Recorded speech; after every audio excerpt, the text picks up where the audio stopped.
Good morning. How's everybody today? Well, Kevin managed to get himself outside early this morning and finish the hedge and didn't get too hot, just a little bit hot. Who goes out in the sun? Mad dogs and Englishmen, right? That's what remember that old song? Maybe you didn't. You can search it. Mad dogs and Englishmen go out in the midday sun. I'm stood under a tree though now. So let me show you the hedge.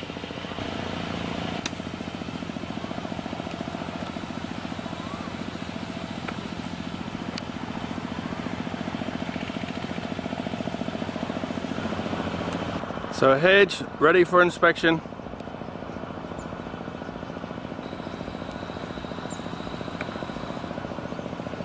Will it pass? Can I get a thumbs up for a straight line? Just there it's a little bit, if you look down the line, it's poking out just a little bit.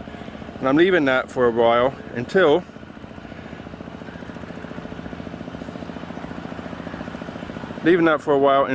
the top grows more.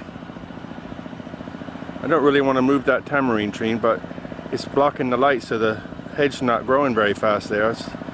You look at the rest of the hedge and then look at that. But you know, maybe just leave it alone. So this is a tamarind tree. There's a tamarind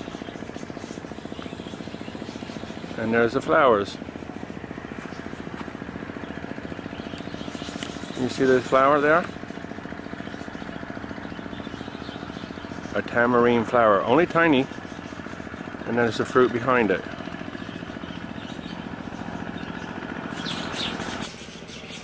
So I've learned that there's two types of tamarind. There's a sweet one and a sour one. The sweet one is what they use more in like jams and pastes and desserts, like a filling. You know, they'll put it like a fig Newton or like a fig roll or something. They'll put the sweet one in. The sour one is more for like health benefits, so I'm told. And what I'm led to believe is the ones I have here, I didn't plant the trees, the guy before did, and they were tiny little sticks, like maybe between 1 and 2 meters, something like that, but just like a stick, because they needed water and they needed food. But I think the ground was too hot, so with the hedge growing up around them, that protected the roots more, and they just started going crazy this year.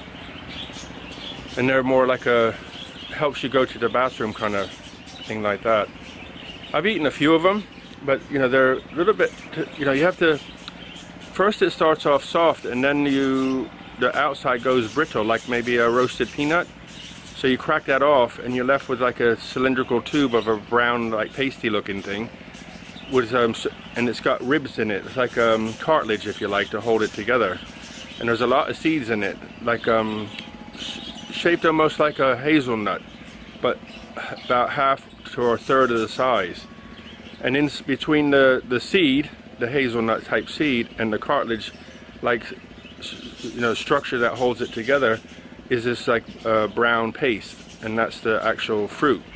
So a lot of work to get a little bit, but I like them. You know, for when there's a lot this year because obviously they're more established now.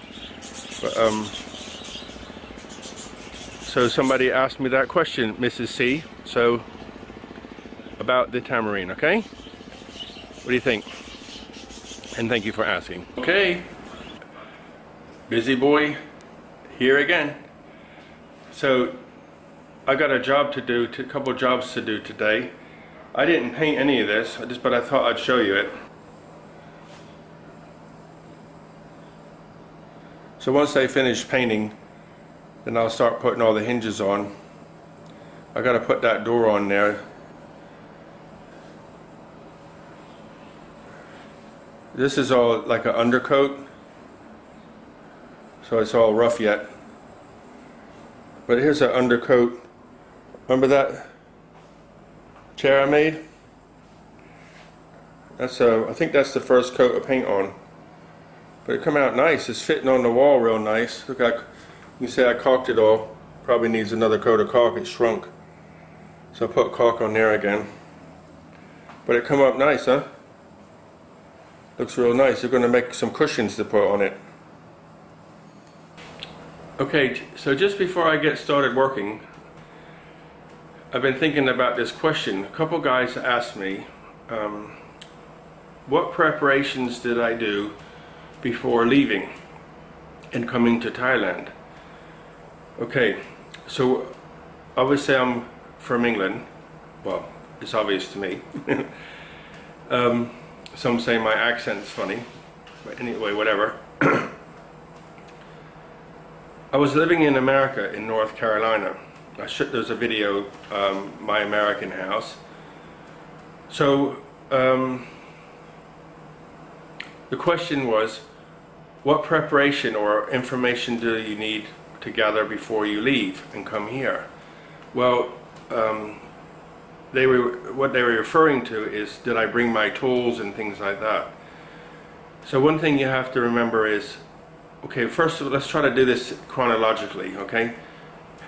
Do I need to bring my tools here? No. Why? Well, power tools, no. Why? Because over in America it's 120, in Thailand it's 220. Yeah, so America 120, here 220, so you can't use your power tools.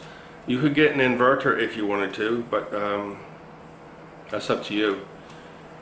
I had a lot of power tools, but I didn't want to go through the hassle to worry about it.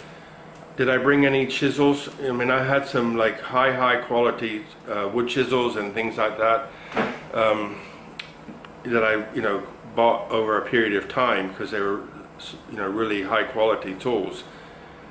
But you could pack them up and send them. You just need an address to send them to. So, or you could maybe pack it all up and leave some money for somebody to put it in the mail for you. But shipping, you have to contact a shipping agent, and that goes on a ship, and then you have customs forms and so on and so on and so on. So if you ship it by container, if you ship it by mail, because it's heavy, it's a little bit more expensive. So in the end, I mean, I left fast. And there, I told you the reason why before. The person I was with wanted to have lots of extramarital activity, and I didn't agree. And when I found, after a while, I found out all the gory details. I just needed to get away fast. So I literally had a suitcase. I put my clothes in it.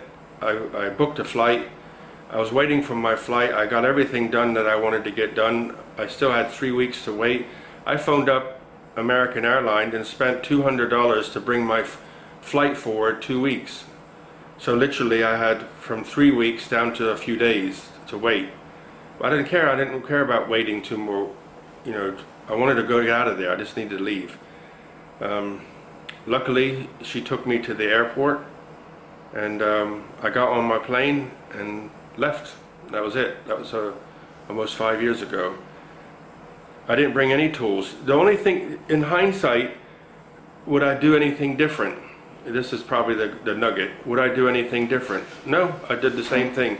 The only thing I would probably do is, if I thought about it then, is bring in my drawing tools. I've said this many times, I miss my drawing tools. I had many different pieces of, angles and shapes, calipers, all kinds of different things for measuring and for inside and outside of a pipe, all kinds of different types of calipers I had collected. So in hindsight, I would bring them in my suitcase, and the attachments you need for a battery drill, to put the screwdriver in, to put this in, to put that in, I would bring all that with me too. So probably enough to fit into a shaving bag or something, a wash and shaving bag, is something like that.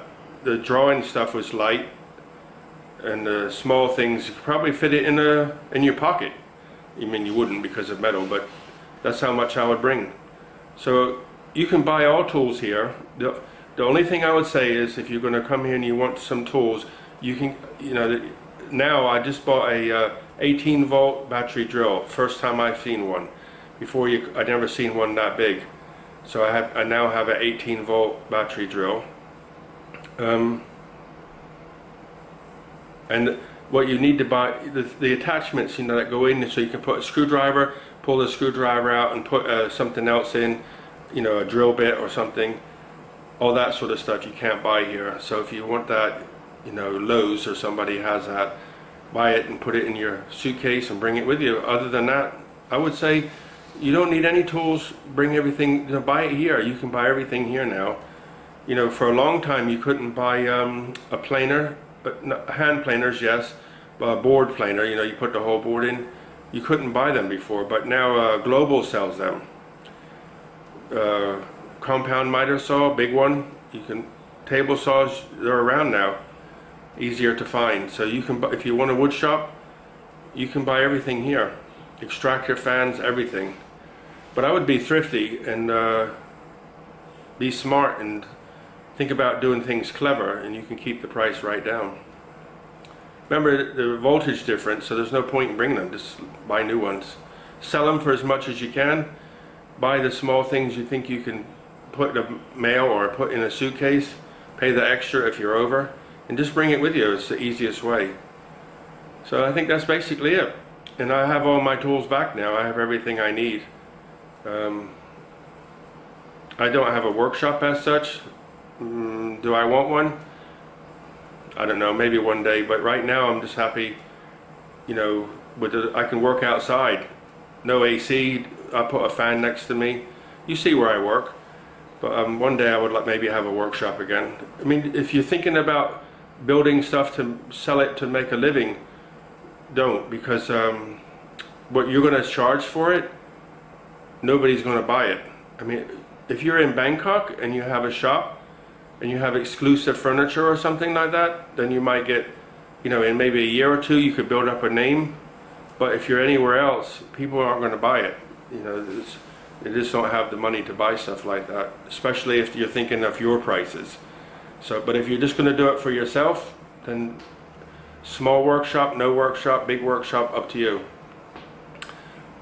Okay, I hope that answers your question. So basically, to summarize, the only thing I would say different is bring the drawing tools I had, and the attachment, anything you can find for a battery powered drill, you know, all the things you put in the end to hold a drill bit, to hold the drill bit with the hexagonal shank on it, and the titanium drill bits that, you know, one at a time, that sort of thing.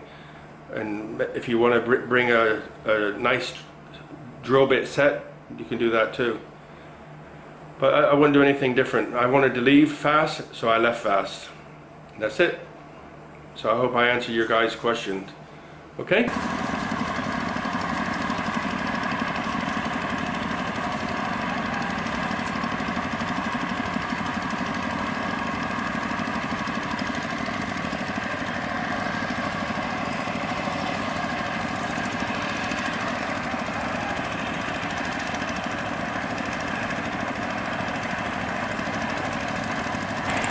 Okay, the hedge is done. Will that pass?